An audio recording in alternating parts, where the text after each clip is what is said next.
तुम्हाला एक प्रश्न आहे की आम्हाला आता गोसेवा करायची किंवा एखाद्याला गोसेवा करायची आहे तर ती कशा पद्धतीने केली पाहिजे. ओके, गोसेवा कशासाठी हा सगळ्यात पहिला मुद्दा असतो. बरोबर. गोसेवा केल्यामुळे पुण्य मिळतं किंवा गोसेवा केल्यामुळे बाबा ती गाय गरीब आहे आणि मग तिची पाहिजे वाचवली पाहिजे आणि आपण खूप काहीतरी भारी करतोय. गोसेवा ही भारीच गोष्ट आहे, पण ती आपल्यासाठी भारी आहे गायींपेक्षा. बरोबर आहे. बरेच वेळा गोसेवेच्या नावाखाली आपण त्यांना काहीतरी आपलं खाणं पिणं देतो, त्याच्याने आपण त्यांचं पोटच बिघडवतो. तसं नाही केलं पाहिजे. किंवा बऱ्याच ठिकाणी मंदिरांच्या बाहेर गाय आणून बांधलेली असते आणि बऱ्याच वेळा ती जर्सी असते. बरोबर आहे. मग तसं दुसरा पण कुठल्या पण प्राण्याला देऊ शकतो. मग गोसेवेचं पुण्य मिळेल का तुम्हाला? नाही, तसं नाही ना. म्हणजे जसं आपण गाडीमध्ये पेट्रोल नाही म्हणजे पेट्रोलच टाकतो आणि ते चांगलं पेट्रोल टाकतो, पेट्रोल सारखा दिसणारा दुसरा पदार्थ टाकत नाही. तसंच तिथे जसं त्या पदार्थाची गरज असते तसंच गोसेवा यासाठी गायीचीच गरज आहे आणि ती भारतीय देशी गाय असणंच गरजेचं. तुम्ही जर्सी याचे कोणाला पण काय दिलं तर तुम्हाला ते गोसेवेचा इफेक्ट नाही मिळत. पुण्य म्हणायचं की मी इफेक्ट म्हणतो. बरं, गोसेवेचा इफेक्ट हा आपल्याला मिळत असतो त्या गायीपेक्षा जास्त. तिची जर सेवा आपण केली तर आपण जास्ती वर्ष चांगलं जगू यासाठी ती करायची असते. मग गोसेवा करणं म्हणजे काय होतं, तिला काहीतरी खायला दिलं आणि 50 रुपये दिले किंवा टॅक्स वाचवण्याच्या निमित्ताने मी एखाद्या गोशाळेला दान दिलं. बरोबर आहे. तर ती गोष्ट वाईट नाहीये. त्याला बाकी कुठेतरी आपण मॉलमध्ये खर्च करण्यापेक्षा गोशाळेला दिलं तर इट इज गुड. पण तुम्हाला मी ही गोष्ट सांगेल, कुठलीच गाय ही गोशाळेमध्ये हॅपी नसते. बरोबर. गाय खरी हॅपी असते ती घरामध्ये. बघा, आता एखादं हॉस्पिटल आहे मोठं किंवा अनाथालय, तिथे खूप मुलं आहेत, पण मूल हॅपी कुठे असतं? सगळे लाडकी होतं ना, त्या घराचं ते राजा असतं. अनाथालयामध्ये ते सर्व्हाइव्ह करतात. ते काम पण महत्वाचंच आहे, पण ते सर्व्हायव्हल स्टेजला असतात. ते जिवंत आहे, पण हॅपीनेस असतो तो घरात. तसाच गायीचा हॅपीनेस हा तिच्या घरात असतो. इथे सगळी बाळं आमची बाळं आहेत ना, आम्ही सगळ्यांबरोबर कनेक्टेड आहोत. किंवा या गायी आमच्या घरातल्या गायी. ती गोशाळा नाही किंवा एखादी ट्रस्ट नाही की आता अनाथ पडलेल्या गायींना सांभाळणं. ते पण काम खूप मोठं आहे, त्यात काही चुकीचं नाही. बरोबर. पण खरी गाय, खरी गोसेवा करायची असेल, खरी गोसेवा, तर तुमच्या घरात गाय असणं गरजेचं. म्हणजे ती खरी गोसेवा. आणि त्या गायीबरोबर तुम्ही आयुष्यभर एक फॅमिली मेंबर म्हणून राहणं. लोक कारचे फोटो टाकतात आमचा नवीन फॅमिली मेंबर म्हणून. खरंच ते तू फॅमिली मेंबर खरीच गोष्ट आहे. तुमची गाय आणि त्या गायीचं घर आणि त्या गायीचे तुम्ही खरी गोसेवा. आता ही गोसेवा कराल तर तुम्हाला प्रचंड चांगलं आयुष्य मिळणार. ओके, पण आता प्रत्येक वेळी तेवढं शक्य नाही होते किंवा आताच्या कंडिशनमध्ये ते पॉसिबल नाही होत. मग काय केलं पाहिजे? तर ऍटलिस्ट दर महिन्याला तुम्ही गायींना भेटून या. वेगवेगळ्या ठिकाणी जा, गायींना भेटा. बर. कारण गायींची अवस्था आता शहरात दयनीय झालेली आहे. बरं, गाय कुठली असली पाहिजे? गावठी गाय. त्यांच्याबरोबर जा, एक दिवस राहा. बरं, तेवढं पण शक्य नसेल तर गहू आधारित सगळे प्रोडक्ट आपल्या घरात असले पाहिजे. बरोबर. कारण ते आपल्याला मिळाले पाहिजे ना. म्हणजे बाबा मी शिर्डीला नाही जाऊ शकली, पण त्यांचा प्रसाद तरी माझ्यापर्यंत आला. बरोबर आहे. महत्वाची गोष्ट आहे. बरोबर. आणि ती एनर्जी येते त्याच्या माध्यमातून आपल्यापर्यंत. तर गायीचं गहू आधारित प्रोडक्ट वापरले पाहिजे. तर गहू आधारित प्रोडक्ट म्हणजे काय? गाय ही एक प्रकारचं लाईफस्टाईल स्टोअर आहे. लाईफस्टाईल स्टोअर म्हणजे खाण्यापासून ते औषधापर्यंत, ते घालण्याच्या कपड्यापासून ते सगळ्या वस्तूंपर्यंत गाय आपल्याला देऊ शकते. मग खाणं पिणं पदार्थ सगळे जे काय असतील, जे काय गहू आधारितच खा. ऑर्गॅनिक सर्टिफिकेट नसेल तरी चालेल, पण गहू आधारित असलेलं पाहिजे. गहू आधारित म्हणजे गायीच्या शेणावरती बनलेलं पाहिजे. बरं, तर तुम्ही कुठे शोधायला जाणार गायीच्या शेणावरती कुठे काय बनतंय? बरोबर आहे. ज्या ठिकाणी तुम्ही जाऊन व्हिजिट करा, तो माणूस जर पिकवत असेल ना, 100च्या ऐवजी 200 रुपये द्या. पण ते घ्या. तुमचे 1000 रुपयाची औषधं वाचणार आहेत त्याच्याने. आणि त्या माणसाला आनंद होईल की मी अजून हे करतो, कारण लोकांना हे आवडतं. तो गायींना सोडायला बघणार नाही, अजून 2 गायी वाढवेल. ती खरी गौसेवा आताच्या कंडिशनमध्ये. दुसरी गोष्ट, जे दूध पितायत, पिशवीचं दूध आजपासून बंद करा. म्हशीचं दूध बंद, पिशवीचं दूध बंद. नसेल दूध पिला तरी काही बिघडत नाही, आपली वय मोठी आहेत. ते दूध कम्प्लीट बंद करा. ते दुधाच्या नावाने विष आहे. पिशवीचं दूध कम्प्लीट बंद करा. ओके. जे दूध घ्याल महाग मिळालं तरी चालेल, आठवडाभराचं एकत्र आणून ठेवलात तरी चालेल, बरोबर आहे. ते 2-3 दिवसांनी एकदा जाऊन आणलात तरी चालेल, पण गावठी गाईचं दूध घ्या. बरोबर आहे. महाग मिळालं तरी चालेल, रिक्षा करून 100 रुपये जाऊन आणायला लागलं तरी चालेल, पण तेच घ्या.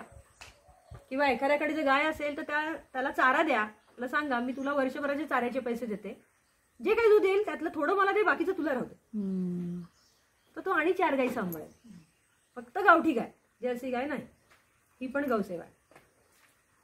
आपल्या वापरामध्ये मॅक्सिमम गोष्टी ज्या आहेत त्या सगळ्या गाईच्या असल्या पाहिजे. आता म्हणजे जसं तुम्हाला पदार्थ सांगितले, दूध सांगितलं, तूप तर कंपल्सरी बिलोना तूपच वापरलं पाहिजे. म्हणजे हा प्रश्नच येत नाही कुठे किंवा मी ते तूप वापरू का, नाही. ते तर म्हणजे विषय समानच आहे, ते हा विषयच येत नाही. बिलोना तूपच वापरलं पाहिजे. आणि बिलोना तूप तुम्हाला कुठे पण 3000च्या खाली मिळणार नाही, कारण तेवढा खर्चच आहे. 60 रुपयाप्रमाणे आपल्याला दूध, 60 रुपयाप्रमाणे दूध मिळतं का गावठी गाईचं? तरी पकडलं 60 रुपयाचं तरी 1800 रुपयाचं दूधच होतं 1 लिटर तुपासाठी. त्याला बनवायला आणि सगळं करायला त्याला प्रोसेसला वेळ लागत नाही का? 3000च्या खाली जर तुम्हाला तूप मिळत असेल तर गडबडवाला मामला, क्लिअर गडबड. गाय फुकट दूध देत नाही. बरोबर आहे. यांच्याकडे काय गाई आहे त्यामुळे स्वस्त मिळतं, हा माइंडसेटच चुकीचा. कळलं? हा माइंडसेटच चुकीचा. स्वस्तसाठी त्याला बऱ्याच गोष्टी करायला लागतात आणि मग तो आपल्या हेल्थशी खेळतो. त्यामुळे तो प्रकार तूप चेंज केलं पाहिजे. पदार्थ सगळे गहू आधारित. आणि मॅक्सिमम ठिकाणी आपल्या घराला जर सपोज शेणाने सारवता येणं असेल तर बेस्ट, गावठी गायची शेणाने सारवा. नसेल सारवता येत तर मॅट आणा, शेणाची मॅट आणा. घरामध्ये जिथे जिथे शक्य आहे तिथे शेणाचा वापर वाढवा. सगळीकडे म्हणजे पेंटिंग्स पण शेणाचे येतात, सगळं शेणाचं येतं. गावठी गाईच्या शेणाच्याच वस्तू वापरा. आपले जे रोजचे म्हणजे हायजीनचे सगळे जे प्रोडक्ट्स आहेत ते सगळे शेणाचे वापरा. साबण वापरायची गरज नसते. मी तुम्हाला उद्या पंचगव्य साबण दिला. आपला जो पंचगव्य साबण आहे तो गाईचं शेण, गोमूत्र, तूप, हे बिलोना तूप घातलेलं आहे त्या साबणामध्ये. बिलोना तूप, राख, केशर, ओरिजिनल केशर, ह्या सगळ्या गोष्टी घालून तो साबण बनवलेला. तुम्हाला प्राण्यांच्या चरबीवाला साबण आवडेल 10 रुपयाचा की हा आवडेल, पेट्रोकेमिकल लिक्विड टाकलेला आवडेल की हा आवडेल. तर हा जो साबण आहे ना तुम्ही तो वापरा आणि मला सांगा तुम्हाला कुठलं ड्रायनेससाठी काय लावायची गरज आहे. आपलं तोंड आहे ना, तोंडावाटे फक्त एकच पदार्थ थोडंसच जात, पण आपल्या शरीरावर असंख्य होल आहेत. खरीच. आणि त्या असंख्य होलांवरती आपण पेट्रोकेमिकल किंवा चरबीवाले साबण लावतो आणि सोकॉल शुद्ध होऊन देवापुढे जातो. पूजा राक्षसाची करतो की देवाची? राक्षसाची. चरबी लावून अंगाला गेला तर देव प्रसन्न होईल. कळलं? त्यामुळे तो साबण नाही वापरायचा आहे, हा साबण वापरायचा, गहू आधारित साबण. तुमच्या मॅक्सिमम औषधी ज्या आहेत ना त्या गोमूत्र आधारित असतात. सगळे आजार तुमच्या गोमूत्राने बरे होऊ शकतात. आता असं झालं की आपण इतकी वर्ष ॲलोपॅथी खाल्लेलं आहे, आता अचानक ह्या कंडिशनला आलं की मरायला टेकलो, अचानक काहीतरी होत आहे. त्यावेळी अर्जंट अँड इमर्जन्सीसाठी तुम्ही ॲलोपॅथी वापरा. पण जर तुम्हाला आजार नाही झालेला आहे आणि तो होऊ नये यासाठी काम करायचं आहे तर गोमूत्र आधारित जर तुम्ही किंवा गहू आधारित जीवनशैली घेतली तर आजार होणारच नाहीये. बरोबर आहे. म्हणजे माझा थायरॉइड बंद झाला. थायरॉइडच्या गोळ्या तर आयुष्यभर घ्यायला लागतात. नाही घेत मी आता एक पण गोळी. माझी ही अपेक्षा, मला वर्षभर आयुष्यभर गोळ्या नको. ठीक आहे. सो ह्या ज्या गोष्टी आहेत ना ह्या जर तुम्ही केल्या गोमूत्र आधारित जर हे केलं तर गाय आपल्याला धन्वंतरीच आहे. असा कुठलाच आजार नाही जगातला की जो त्या बेसवर बरा होणार नाही. ओके. त्यामुळे औषधी चेंज करायचं, खाणं पिणं चेंज करायचं, वस्तू आपल्याला घरामध्ये शेण आणायचं, हायजीन प्रोडक्ट जे लागतात. आता आपल्याकडे शॅम्पू रेडी, आता 20 एक प्रोडक्ट आपले रेडी झाले. शॅम्पू आपल्याला आपला जो बनलेला हेअर केअर शॅम्पू बनवलाय तो वापरा, साबण जो दिलाय तो बनवा, डिटर्जंट पण आपण बनवतोय लवकरच. त्यामुळे तुम्ही ते पण चेंज करा. त्यानंतर फेस पॅक बनवलेले आहेत, अतिशय सुंदर फेस पॅक आहे. तुम्हाला फेस पॅक म्हणजे असं लावून बसायचं जरा वेळ असं वाटतं, पण तसं काही गरजेचं नाहीये. सिंपल आहे फेस पॅक. चिमूटभर घ्या, तोंडाला लावा, मग बाकीची आंघोळ करून घ्या, शेवटी तोंड धुवा. त्याच्यात तुमचं काम होऊन जा. दिवसभर तुम्हाला परत साबण बिबण वापरायची गरज नाही. मग असं वाटतं ना फेस पॅक लावायचा म्हणजे पार्लरमध्ये जाऊन काकडी वगैरे ठेवली म्हणजे फेस पॅक, अशी काहीच गरज नाही. तुम्ही हा लावा तर तुम्हाला इफेक्ट मिळेल. तो नुसताच लावायचा आहे का कसा? हा लावा ना, नुसतं लावला तरी चालेल. म्हणजे मला असं वाटलं त्याच्यात पण दूध काय टाकायचं नाही, टाकलं तर बेस्ट आहे. आपल्या साबणातच दूध आहे, तुम्हाला गरजच नाही पडणार. त्यानंतर आपण ज्यांना फेसवाला साबण पाहिजे, आता पंचगव्य साबण हा आपला फेसवाला नाही, फेस नाही होता कारण त्यात सोडा वगैरे नाहीये. ऍक्च्युली साबणाला स्वच्छ होण्यासाठी फेसाची गरजच नसते, पण आपल्याला आता टाकली ती सवय एवढ्या वर्षांमध्ये. श्रीकृष्ण कुठला फेसवाला साबण वापरतात? अंघोळ करायचा तो विषय होता. तर फेसवाला जर साबण पाहिजे असेल तर आपण फेसवाला पण बनवला, म्हणजे तो सेमी केमिकल म्हणतात त्याला. तर गाईचं दूध, लाकडी घाण्याचं नारळाचं तेल आणि अत्तर ओरिजिनल आणि थोडासा कॉस्टिक सोडा ह्यांच्या मिश्रणापासून आपण साबण बनवले. ते साबण तुम्ही वापरू शकता, पण तुम्हाला डिओड्रंट वगैरे वापरायची गरज पडणार नाही. तर तुमचे ना शेकडो रुपये वाचणार आहे रोजच्या ह्याच्यातून. त्यानंतर फेस पॅक झाला, उठणं आपण बनवलंय, खूप छान उठणं आहे, ते आपण वर्षभर पण वापरू शकतो. आंघोळ करायला जर उठणं वापरलं तर साबणाची गरजच नाही म्हणत आपल्याला. त्यानंतर अजून कुठले प्रोडक्ट बनवले आपण? शेणाच्या गोवऱ्या आहेत आपल्या, ह्या ओरिजिनल शेणाच्या गोवऱ्या, ह्या रोज जर सकाळ संध्याकाळ घरामध्ये जाळल्या 2-2 गोवऱ्या तर बेस्ट इफेक्ट आहे. त्याच्यावर भीमसेनी कापराचा एक तुकडा ठेवा, धूपदाणी आणा, त्याच्यात 2 गोवऱ्या ठेवा, भीमसेनी कापराचा तुकडा ठेवा, हळूहळू ती जळत. घरामध्ये जे पण काय तुम्हाला कुठलाही बॅक्टेरियल आजार तुम्हाला होणारच नाही मुळात. आता तुम्ही इथे फिरलात, तुम्हाला कसं वातावरण वाटलं? कारण रोज आपल्याकडे आपण जिकडे तिकडे शेणच आहे आपल्याकडे, शेणाने सारवलेल्या जमिनी आहेत, भिंती आहेत. तिकडे करता आलं तर चांगलं, नाही करता आलं तर ह्या गोष्टींचा घरामध्ये वापर करा. धूप आपल्याकडचं हवन सामग्रीयुक्त धूप आहे, शेणापासून बनवलेलं धूप आहे. तर ते धूप आपण इथे बनवतो आणि हा धूप आपण रोज सकाळ संध्याकाळ घरामध्ये जाळला. उदबत्ती वापरणं बंद करा. पहिली गोष्ट, उदबत्तीमध्ये बांबू स्टिक असते जी निगेटिव्ह एनर्जी क्रिएट करते. परत आपण उदबत्ती देवा पुढे लावतो, देव प्रसन्न होईल की राक्षस? कळलं का? कारण आपण बांबू वापरतो. बांबू आपण कुठे वापरतो? भारतीय संस्कृतीत, आणि तिथे पण जाळत नाही. का? कारण की त्याच्यातून निगेटिव्हिटी येते. मग एवढं माहिती असताना घरात कशी देवासमोर बांबू जाळतो? आहे ना गडबड. तिथे पण धूप स्टिकच वापरली गेली पाहिजे. म्हणजे काय होतंय माहिती का, आपल्या सगळ्या गोष्टी आपण करतोय पण कशापासून करतोय हे आपल्याला माहिती नसल्यामुळे एवढे आजारपण, लाईफस्टाईल खराब झाली. आपल्याला लाईफस्टाईल जर चांगली बनवायची असेल तर काय वापरतोय हे खूप महत्वाचं. अंडरस्टँड? त्यानंतर आता आपण शेणाच्या पणत्या बनवल्या, इथून पुढे जेव्हा पण पणत्या वापराल त्या शेणाच्याच पणत्या. बरोबर. त्यात एकदा वापरल्या की त्यानंतर हळूहळू जळून जातात, आणि जळल्या की छानपैकी त्याच्यापासून पण एक पॉझिटिव्ह एनर्जी बाहेर पसरते. आणि ती जी काय राख आहे ती आपण परत झाडाला टाकू शकतो. म्हणजे आपल्या शेणाच्या कुंडीची, आपली जी कुंडीमधली माती आहे ती पण चांगली होते ना, शेणाची माती मिळते त्याला. राख आपण गोमय भस्म, आता हे एकदम भयानक भारी वाला प्रॉडक्ट आहे गोमय भस्म. गोमय भस्म म्हणजे असं कुठल्या पण शेणाचं भस्म नसतं. गोमय म्हणजे शेण. गोमय भस्म म्हणजे गाईचं शेण वरची पकडायचं असतं, जमिनीचा स्पर्श चालत नाही त्याला, वरचेवर पकडायला. पहिले आम्ही प्रयत्न केला केळीच्या पानात, पण ती केळीचं पान दाखवायला गेलो, शेण घ्यायला लागलं, उलटी फिरते. असे प्रकार होतात, प्रॅक्टिकल प्रॉब्लेम्स खूप असतात. मग तिला टोपलीमध्ये आपण गोळा करू शकतो. ओके.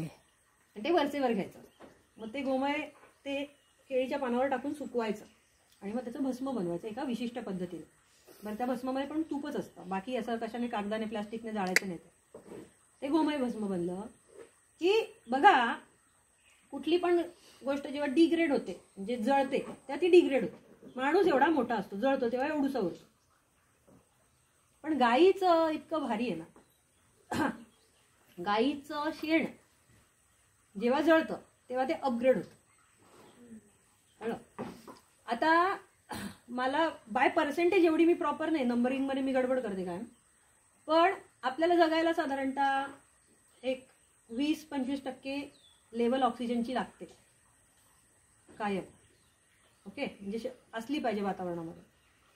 शहरामध्ये आहे ती साधारणतः 10 ते 12%. त्यामुळे मुंबईमध्ये तुम्ही हेच काम करताना जास्त थकता. बरोबर आहे.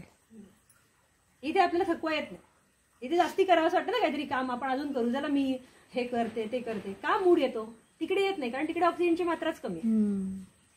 पण कोकणामध्ये पण ती किती आहे, 18-19% असेल. गाईच्या शेणामध्ये ती ऑक्सिजन लेवल तेवढी जास्ती असते. बरं, जेव्हा ती गायची गोवरी बनते, शेणापासून जेव्हा गोवरी बनते तेव्हा त्याची ऑक्सिजनची मात्रा साधारणतः 25% पर्यंत जाते. आणि जेव्हा गोवरीचं आपण भस्म करतो तर त्याची मात्रा होती 40%. अरे वा.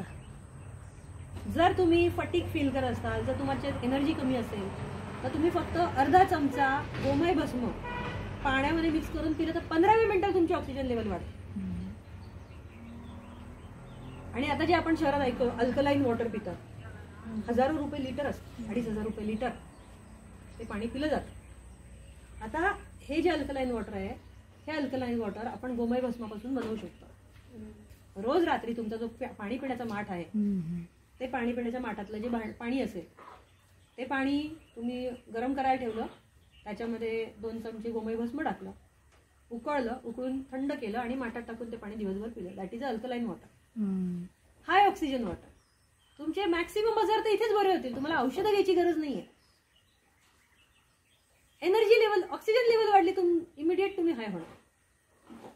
म्हणून पूर्वी ते अंगारा लावायचे. अंगारा का लाव, आता पण भस्म का लावतात? भस्म जे लेपित असतात ना, ते का बरं? पूजा करताना भस्म का? कारण मी सगळ्यात जास्त ऍक्टिव्ह असलो पाहिजे.